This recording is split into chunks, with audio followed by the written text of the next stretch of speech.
Bully. Some hear that word and imagine a big kid in elementary school who steals your lunch money. Others, like myself, know how real a bully can be. 1 out of 10 students drop out of high school due to bullying. It was no longer a statistic for me. It became my reality. One day, during class, I was being harassed by several students while my teacher was present. The next day, I tried to commit suicide. I missed 2 weeks of school before I finally dropped out. During the week, while all of my friends were at school, I would stay home every single day. I would sleep all day, and when I woke up, I would get on my computer. On the weekends, I was always at parties.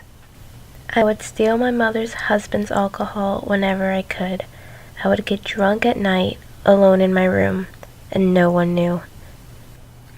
I developed a destructive behavior, but I also found ways to express my fear of failure and loneliness. Through art, I spent my days thinking of creative ways to show how I felt through my photography.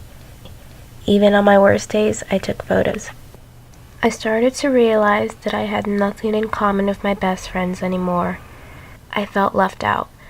I wanted things to go back to normal, and I knew the only way that would happen was if I went back to school. My mother enrolled me into a charter school as an 11th grader. Regardless, I made a lot of friends, had good relationships with my teachers, I learned a lot, and I even proved to myself that I could turn it all around. I attended Capital City for about 3 months, until one day I was told by a counselor that I had 2 choices. The first choice was to stay at the school and repeat 4 years of high school over, and my second choice was to leave and go back to a DC public school. I was devastated. My nightmare had begun all over again. We love you. It's been really great with you here. We love you so very much. We don't want you to leave. We don't want you to leave. We'll miss you so much. We're going to break our hipster family up. I was accepted into a charter school without transcripts and without knowing that the credits from my previous years wouldn't be accepted. Whether it's a public school or a charter school, schools in that same district should have better communication regarding the transfer of grades when a student transfers. I was out of school from November 2011 to March 2012. When I finally got back into school, I knew things were going to be different than what I was used to. But I was determined to adjust to my new surroundings and to try my best to complete this year.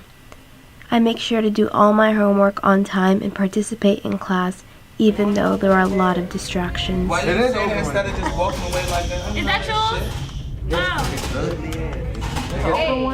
The change I want to see done is for schools to acknowledge bullying as a harmful threat. Administrators should be more proactive about responding to bullying threats and take more action before it's too late.